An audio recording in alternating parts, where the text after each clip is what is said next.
আসসালামু আলাইকুম। বাগান বাড়ি বাই বিনায়ের পক্ষ থেকে আপনাদেরকে স্বাগতম। আশা করছি মহান আল্লাহ রাব্বুল আলামিনের অশেষ রহমতে আপনারা সবাই ভালো আছেন। আমরা মহান আল্লাহ রাব্বুল আলামিনের অশেষ রহমতে ভালো আছি। সকল প্রশংসা মহান আল্লাহ তাআলার। হে আল্লাহ, আপনি আপনার ক্ষমাপ্রার্থী বান্দাদের দলে আমাদেরকে অন্তর্ভুক্ত করে নিন, আমাদেরকে পথভ্রষ্ট করেন না।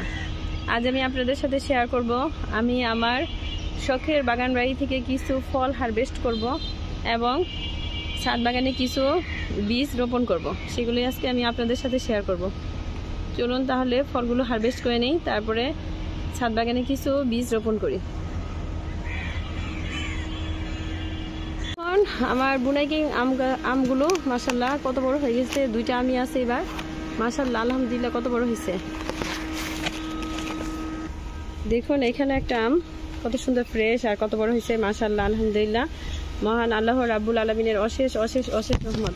আর এই আমটা দেখেন, এখানে কিন্তু ওই যে কয়েকদিন আগে যে বৃষ্টি হলো, সেলাই পড়ছে কিনা নিচ দিয়ে কিন্তু আলো দাগ হয়ে গেছে। এটা আমাকে এখন কেটে ফেলতে হবে, তা না হলে এটা ভিতরে পোকা হয়ে যাবে।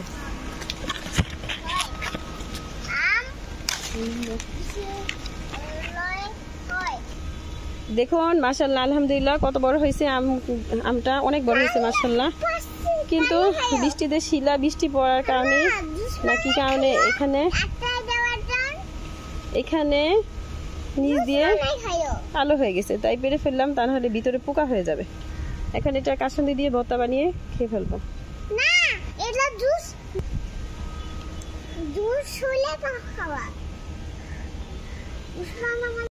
পেঁপে গাছে বোধহয় পেঁপেটা পাকা শুরু হয়েছে।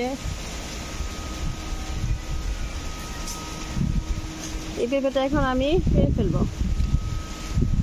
নিচে পেঁপেটা পাকা শুরু হয়েছে, উপরগুলো বড় হচ্ছে, এগুলো এখনো পাকা শুরু হয়নি, তো পেরে ফেলবো। এই পেঁপেটা পেয়ে নিলাম, দু একদিন ঘরে রাখলেই অনেক সুন্দর পেকে যাবে।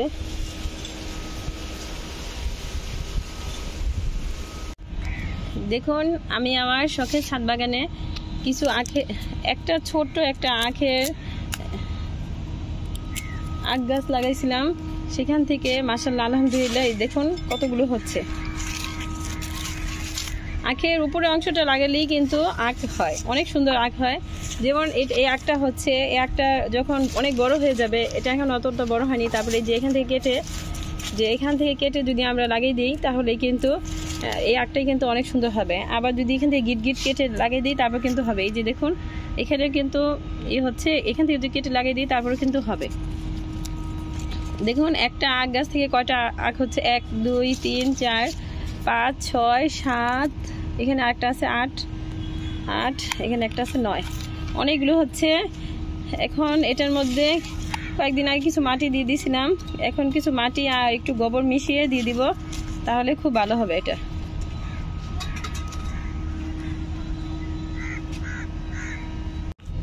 এখানে একটা আনারসের গাছ লাগাইছি, মানে আনারস খাওয়ার পর যে উপরে অংশটা আছে ওইটাই লাগিয়ে দিছি। এটা কতটুকু ড্রামে লাগিয়েছি সেটাই আপনাদেরকে দেখাচ্ছি। রঙের যে ড্রাম থাকে না, সেই ড্রামে লাগানো হয়েছে। এটা আস্তে আস্তে বড় হবে, আপনাদেরকে নিয়ে এটাকে পরিচর্যা করে বড় করব, তারপরে দেখব এটার কেমন ফল ধরে। এই আনারসটা কিন্তু খুবই মিষ্টি এবং সুস্বাদু ছিল, সেজন্য কিন্তু আমি লাগাইছি। এখন আপনাদেরকে নিয়ে এর পরিচর্যা করে এটাকে বড় করব। কয়েকদিন আমি আমার বাগানে তেমন যত্ন নিতে পারিনি, জ্বর ঠান্ডা ছিল, সেই কারণে। দেখুন ঢেঁড়সের গাছের নিচে কিভাবে বড় বড় গাছ হয়ে গেছে, এগুলি সব পুষ্টি খেয়ে ফেলতেছে। এখান থেকে 2টা ঢেঁড়স আমি আজকে হারভেস্ট করে নিব, তা নাহলে বাতি হয়ে যায়। বিসমিল্লাহির রহমানির রহিম।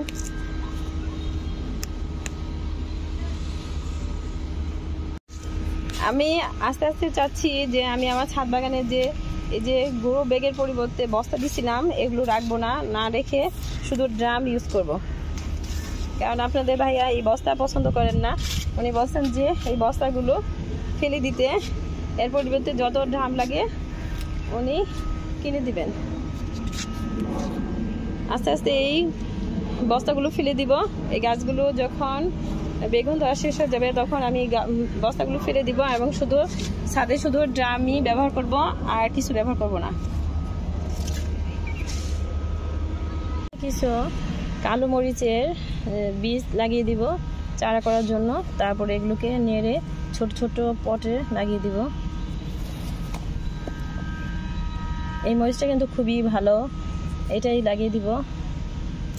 এটা আমি আগের দিন রাতে ভিজিয়ে রেখেছিলাম, গতকাল রাত্রে ভিজিয়ে রেখেছিলাম, আজ এটা আমি লাগিয়ে দিচ্ছি। এই মরিচটা কিন্তু খুবই ঝাল এবং খেতেও খুব সুস্বাদু, আর দেখতেও খুব সুন্দর হয়।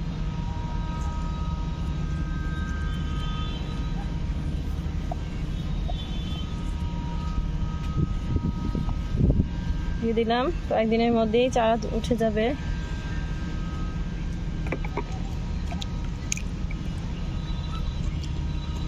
ওকে একটু পানি ছিটিয়ে দিই।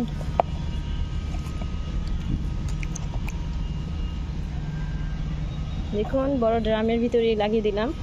চারা ওঠার পর ছোট ছোট মানে মরিচ গাছের জন্য যতটুকু ড্রাম প্রয়োজন, যতটুকু কন্টেনার প্রয়োজন ওরকম কন্টেনারেই দিব, কারণ মরিচ গাছ বেশি পানি পছন্দ করে না, এর জন্য বড় ড্রামের দরকার নেই। কিন্তু চারা তৈরি করার জন্য এটার মধ্যে দিলাম। আজ আমরা আমাদের বাগান বাড়ি থেকে এই আম এবং পেঁপেটা পেরে নিয়ে আসলাম। এই আমটা হাফ কেজির উপরে হয়েছে, এরকমই দেখা যাচ্ছে। দেখুন কত বড় হয়ে গেছে, সাইজটা অনেক বড়। ক্যামেরায় কতটুকু দেখা যাচ্ছে তা যায় না, কিন্তু মাশাআল্লাহ অনেক অনেক বড় হয়ে গেছে। কিন্তু নিচ দিয়ে কালো হয়ে যাওয়ার কারণে আমি এটা পেরে ফেললাম। আজ এই পর্যন্তই। আপনারা সবাই ভালো থাকেন।